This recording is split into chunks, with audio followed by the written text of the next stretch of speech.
안녕하십니까. 김주성의 안식일학교 교과 묵상입니다. 2023년도 제1기 7과를 시작합니다. 제목은 지극히 작은 자 하나에게. 2월 12일 일요일 교과부터 시작합니다. 일요일 교과 소제목은 예수님의 생애와 사역. 예수님은 그 사역 초기에 갈릴리 지역 나사렛에 가셨습니다. 그곳은 예수님께서 자라나신 곳이었습니다. 그 지역 사람들은 예수님의 사역과 기적에 대한 소문을 들었습니다. 예수님은 안식일에 늘 하시던 대로 회당에 참석하셨습니다. 비록 예수님이 공식적인 랍비로 불리지는 않았지만 참석자들이 예수님에게 선지자 이사야의 글을 드리고 회중을 위해 읽도록 요청하였습니다. 예수님은 책을 펴서 다음의 구절을 찾아 읽으셨습니다. 이사야 61장 1절과 2절입니다. 주 여호와의 영이 내게 내리셨으니 이는 여호와께서 내게 기름을 부으사 가난한 자에게 아름다운 소식을 전하게 하려 하심이라. 나를 보내사 마음이 상한 자를 고치며 포로된 자에게 자유를, 갇힌 자에게 노임을 선포하며 여호와의 은혜의 해와 우리 하나님의 보복의 날을 선포하여 모든 슬픈 자를 위로하되. 예수님께서 이 구절을 찾아 읽으신 이유는 여기에 메시아의 사역이 담겨 있었기 때문입니다. 이스라엘의 종교 지도자들은 메시아가 당하실 고통의 장면을 간과했었습니다. 그리고 예수님께서 두 번째 나타나실 영광스러운 재림의 때에 관한 예언을 자기들의 때로 잘못 적용하고 있었습니다. 이것은 예언의 올바른 해석이 얼마나 중요한지를 말해주는 것이기도 합니다. 예수님 당시에 많은 사람들이 메시아의 사명을 잘못 이해하고 있었고, 그리하여 메시아가 나타나면 당시의 정복자요 압제자였던 로마로부터 그들을 해방시켜 줄 것이라 기대하고 있었습니다. 예수님은 이사야 61장 1절 2절을 읽으시되 은혜의 해를 전파하게 하려 하심이라 하고 읽으시면서 하나님의 보복의 날을 선포하는 구절은 읽지 않으셨습니다. 그리고 그 구절이 말하는 바 가난한 자에게 아름다운 소식을 전하는 사명이 메시아의 사명임을 깨닫게 하셨습니다. 예수님의 예언 적용은 이스라엘 사람들에게 놀라움이 되었을 것입니다. 가난한 자들은 종종 부도덕한 관리들이나 세금 거두는 자들 또는 사업하는 사람들이나 이웃들로부터도 무시당하곤 하였습니다. 당시의 가난은 종종 하나님의 저주로 생각되곤 하였고, 불행은 스스로 자초하는 일이라고 판단되기도 하였습니다. 이러한 잘못된 사고방식 때문에 가난한 사람이나 불행한 사람들에게 관심을 갖는 사람은 거의 없었습니다. 그러나 예수님의 사랑은 가난하고 불행한 사람들을 향해 있었습니다. 그것은 예수님의 메시아 되심에 대한 강력한 증거였습니다. 예수님께서는 침례 요한이 그 제자들을 시켜서 예수님에 대해서 질문하였을 때 예수님 자신이 메시아심을 증거하는 바가 바로 이 내용임을 확인시켜 주셨습니다. 마태복음 11장 4절로 5절을 보겠습니다. 예수께서 대답하여 이르시되 너희가 가서 듣고 보는 것을 요한에게 알리되 맹인이 보며 못 걷는 사람이 걸으며 나병 환자가 깨끗함을 받으며 못 듣는 자가 들으며 죽은 자가 살아나며 가난한 자들에게 복음이 전파된다 하라. 이어서 시대의 소망 215쪽의 구절을 읽겠습니다. 구주의 제자들처럼 침례 요한도 그리스도의 왕국의 본질을 이해하지 못했다. 그는 예수께서 다윗의 보좌를 취하시리라고 기대하였다. 그러나 시간이 지나도 구주께서 왕으로서의 권위를 주장하지 않으시는 것을 보고 요한은 당황하여 근심하게 되었다. 침례 요한과 예수님의 제자들은 예수님의 메시아로서의 사명이 마음이 상한 자를 고치며 은혜의 해를 선포하는 것이었음을 깨달아야 했습니다.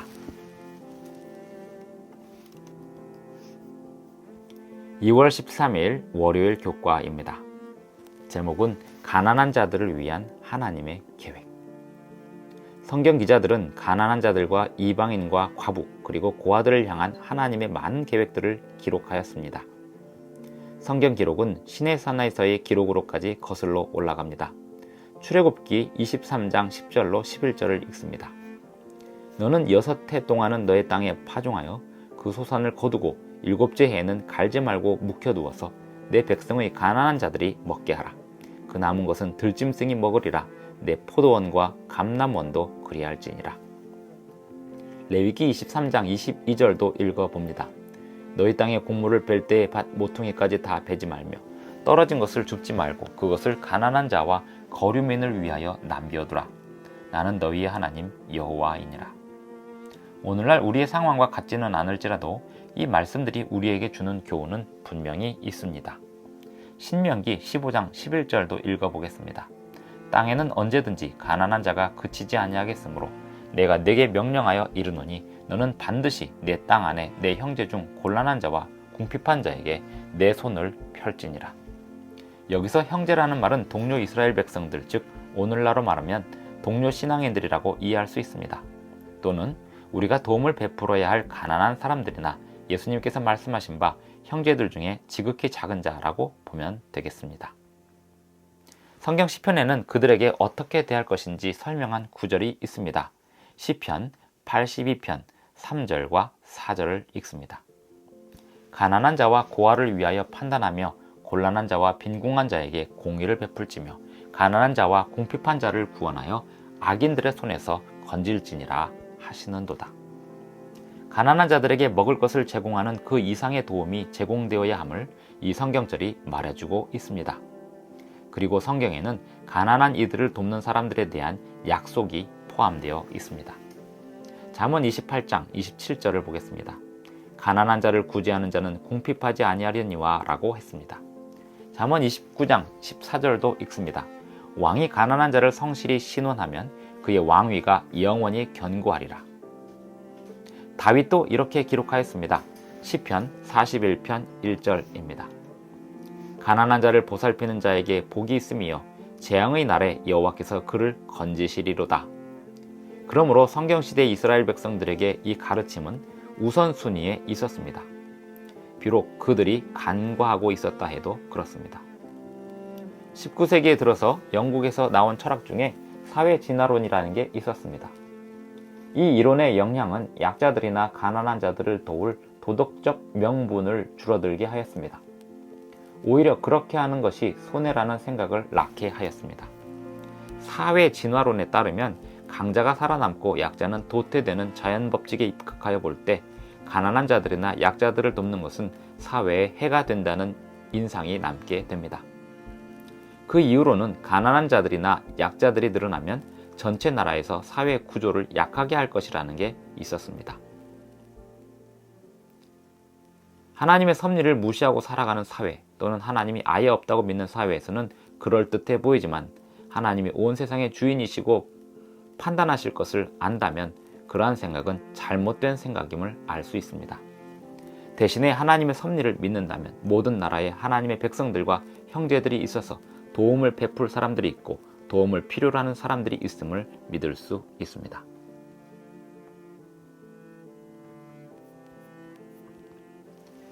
(2월 14일) 화요일 교과입니다. 제목은 젊은 부자 관원. 예수님을 만나 대화를 나누었던 부자 관원이 있습니다. 우리는 그에 대하여 그가 젊은이였다는 것과 부자요 법관이었다는 것 외에는 아는 바가 별로 없습니다. 그리고 그가 영적인 것에 관심이 있었다는 것을 압니다. 그는 예수님을 보고는 달려서 그 앞에 갈 정도로 열정이 있었습니다. 그는 영생에 관하여 배우고 싶어 했습니다. 그에 관한 이야기는 공관복음이라 불리우는 마태, 마가, 누가복음에 다 기록될 정도로 중요합니다. 마태복음에는 19장에 나오고 마가복음에는 10장, 그리고 누가복음에는 18장에 나타나고 있습니다. 마태복음 19장에서 예수님께서 그 부자 관원에게 하신 말씀을 보면 예수님이 왜 그렇게 그에게 말씀하셨는지 궁금증이 생깁니다. 마태복음 19장 21절을 읽어보겠습니다. 예수께서 이르시되 내가 온전하고자 할진대 가서 내 소유를 팔아 가난한 자들에게 주라. 그리하면 하늘에서 보화가 내게 있으리라. 그리고 와서 나를 따르라 하시니. 예수님은 우리 모두에게 이렇게 우리 재산 전부를 팔아서 가난한 자들에게 나눠주라고 말씀하시지 않습니다. 하지만 이 젊은 관원에게 돈은 우상이나 다름없었습니다. 예수님이 그에게 하신 말씀이 가혹해 보이긴 하지만 그 말씀의 뜻은 그 젊은이의 구원을 위해서 하신 말씀이었습니다. 성경에 보면 그 젊은 관원은 매우 슬퍼서 돌아갔는데 그 이유는 그가 매우 부자였기 때문이라고 말합니다. 그 의미는 곧 그가 그의 재물을 섬기고 있었다는 것을 의미합니다. 예수님께서 그 관원에게 하신 마지막 말씀은 그리고 와서 나를 따르라 였습니다. 그 말씀은 예수님이 12 제자들을 부르실 때 하셨던 말씀이었습니다.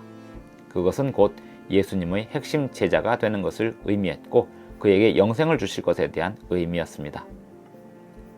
우리는 그 부자 관원을 그 이후에는 만나볼 수 없게 되었습니다. 그는 이 땅의 소유를 위해 영생을 얻지 못하고 잃어버렸습니다. 영생을 팔아버리다니 얼마나 무서운 거래인가요? 지난주 교과에서 들었던 만족지연을 이루지 못한 매우 슬픈 예가 아닐 수 없습니다. 이 관원이 선택한 것처럼 선택함은 일종의 기만과 같은 것입니다. 왜냐하면 그 어떤 물질적 부유함이 그 무엇을 제공하든 상관없이 우리는 곧 또는 언젠가 죽음을 맞이하게 될 것이고 영생이란 관점을 마주하게 될 것이기 때문입니다. 많은 부자들이 이미 깨달은 바 그들의 부유함이 그들이 바랬던 소망이나 평안을 주지 못한다는 것을 알았습니다. 오히려 그 반대의 상황이 벌어지곤 하였습니다. 많은 부자들이 얼마나 불행한 상황에 처하게 되는지를 말하는 수많은 자서전들이 있습니다. 사실 그 모든 기록들 중에서 부 그 자체가 만족을 줄 수 없음을 논하는 최고의 책은 성경 전도서라고 볼 수 있습니다. 성경 전도서를 보면 한 가지 분명한 교훈이 있습니다. 평안과 행복은 돈으로 살 수 있는 게 아닙니다. 사람들은 돈을 목숨처럼 중요하게 생각하고 섬기곤 합니다. 그런 경우에 다음의 말씀이 적절한 교훈이 될 것입니다. 마가복음 8장 35절로 37절을 읽겠습니다. 누구든지 자기 목숨을 구원하고자 하면 잃을 것이요 누구든지 나와 복음을 위하여 자기 목숨을 잃으면 구원하리라. 사람이 만일 온 천하를 얻고도 자기 목숨을 잃으면 무엇이 유익하리요? 사람이 무엇을 주고 자기 목숨과 바꾸겠느냐? 하나님이 사람에게 주시는 영생의 선물은 이 땅에서 언젠가 없어질 재물에 결코 비교될 수 없습니다. 그러므로 이 땅의 재물을 섬기는 것만큼 어리석은 게 없습니다. 이 땅의 재물 대신에 주님의 뜻을 따르고 섬기기를 바랍니다. 2월 15일 수요일 교과입니다. 제목은 삭개오. 삭개오는 부자였습니다. 그는 유대인이었지만 유대인들이 미워하는 로마를 위한 세금을 거두는 일로 돈을 벌었습니다. 당시 세금을 거두던 이들은 필요 이상의 세금을 받아내는 일을 하곤 하여서 미움을 샀기 때문에 세리였던 삭개오는 사람들의 미움을 받았고 죄인이라고 불리웠습니다. 삭개오는 여리고에 살았습니다. 여리고는 당시 상거래의 요충지 역할을 했습니다. 예수님과 삭개오의 만남은 우연이 아니었습니다. 삭개오는 분명하게 영적 확신에 사로잡히게 되었고 그의 생애의 변화를 이루고자 했습니다. 그는 예수님에 대한 이야기를 들었고 만나고 싶어 했습니다. 예수님과 함께 여행하던 무리가 어느 날 여리고에 도착한다는 소문이 돌았습니다. 예수님은 갈릴리에서 나오셔서 예루살렘으로 가시는 길에 여리고를 통과하여야 했습니다. 예수님께서 삭개오를 만나서 하신 첫 말씀에서 알 수 있는 것은 그 마을에 들어오시기 전부터 삭개오를 이미 알고 계셨다는 사실입니다. 누가복음 19장 1절로 10절을 보면 예수님과 삭개오가 만나는 장면이 나오는데 그 내용에서 우리는 이전의 젊은 부자 법관과 예수님의 만남에서 보았던 장면과는 차이점이 있음을 알게 됩니다. 삭개오와 젊은 부자과는 어떤 점에서 공통점이 있습니다. 둘 다 부자였고 둘 다 예수님을 만나기를 원했습니다. 그리고 영원한 생명을 사모했습니다. 하지만 공통점은 거기까지입니다. 삭개오가 예수님에게 한 말을 주목해 보겠습니다. 누가복음 19장 8절을 보겠습니다. 삭개오가 서서 주께 여짜오되 주여 보시옵소서 내 소유의 절반을 가난한 자들에게 주겠사오며 만일 누구의 것을 속여 빼앗은 일이 있으면 네 갑절이나 갚겠나이다. 예수님은 삭개오의 말에서 참된 회개의 표현을 받으셨습니다. 예수님은 이렇게 말씀하지 않으셨습니다. 미안하지만 삭개오여 젊은 부자 관원이 해야 했던 것처럼 그대도 절반이 아니라 전부를 팔아서 나눠주게. 이렇게 말씀하지 않으셨습니다. 왜일까요? 아마도 가장 그럴듯한 이유로는 비록 삭개오도 그의 재물을 좋아하긴 했지만 그것이 부자 관원에게는 우상이 되었던 반면에 삭개오에게는 그렇지 않았을 것이기 때문입니다. 비록 예수님께서 삭개오에게 뭐라고 말씀하셨는지 알 수 없지만 가난한 사람들에게 돈을 나눠주겠다고 한 사람은 삭개오가 처음입니다. 반면에 예수님께서 부자 관원에게 구체적으로 모든 재물을 팔아서 나눠주라고 하셔야 했던 이유는 그렇게 하지 않으면 재물이 그를 멸망으로 이끌 것이기 때문이었습니다. 다른 부자들처럼 삭개오도 재물의 위험성에 대해 조심할 필요가 있었지만 젊은 부자 법관보다는 삭개오가 안전한 상태에 있었습니다. 삭개오는 재물에 대한 건전한 관점을 가지고 있었습니다. 시대의 소망 555페이지를 읽고 오늘의 교과를 마무리합니다. 재물이 있는 자는 하나님의 나라에 들어가기가 얼마나 어려운지란 주의 말씀을 듣고 제자들은 놀랐었다. 그들은 서로 그런즉 누가 구원을 얻을 수 있는가 하며 놀라서 부르짖었었다. 이제 제자들은 무릇 사람이 할 수 없는 것을 하나님은 하실 수 있느니라 하는 그리스도의 말씀이 진실함을 입증하는 예증을 보았다. 제자들은 하나님의 은혜를 통하여 부자가 어떻게 하늘나라에 들어갈 수 있는지를 보았다. 2월 16일 목요일 교과입니다. 제목은 욥을 생각하라. 욥기 1장 8절을 읽어보면서 그에 대해서 하나님이 어떻게 말씀하셨는지 보겠습니다. 여호와께서 사탄에게 이르시되 내가 내 종 욥을 주의하여 보았느냐. 그와 같이 온전하고 정직하여 하나님을 경외하며 악에서 떠난 자는 세상에 없느니라. 하나님이 온전하고 정직하다고 말씀하실 만큼 욥은 좋은 사람이었고 당대에 그와 견줄 만한 사람이 없었습니다. 말 그대로 이 구절은 하나님이 욥에 관하여 직접 하신 말씀의 내용이었습니다. 욥에게 연달아 재앙이 일어난 다음에도 하나님은 반복하여 그에 관하여 하셨던 그 말씀을 하셨습니다. 그와 같이 정직하여 하나님을 경외하여 악에서 떠난 자가 세상에 없다고 하셨습니다. 예수님이 사탄에게 말씀하시기를 내가 나를 충동하여 까닭없이 그를 치게 하였어도 그가 여전히 자기의 온전함을 굳게 지켰느니라 하셨습니다. 욥에게 일어난 재앙을 보면서 욥의 아내는 이렇게 말합니다. 당신이 그래도 자기의 온전함을 굳게 지키느냐? 하나님을 욕하고 죽으라. 욥이 자신에게 일어난 극심한 재앙에도 불구하고 또 자기 아내가 그렇게 말하는 소리에도 불구하고 하나님을 떠나지 않고 온전하고 정직하게 하나님을 섬겼던 데서 우리는 분명한 빛을 볼 수 있습니다. 하지만 여기서 그치지 않고 이 놀라운 드라마가 있기 전 욥의 생애에서 있었던 또 다른 측면도 볼 수 있습니다. 욥기 29장 12절로 16절을 보겠습니다. 이는 부르짖는 빈민과 도와줄 자가 없는 고아를 내가 건졌음이라. 망하게 된 자도 나를 위하여 복을 빌었으며 과부의 마음이 나로 말미암아 기뻐 노래하였느니라. 내가 의를 옷으로 삼아 입었으며 나의 정의는 겉옷과 모자 같았느니라.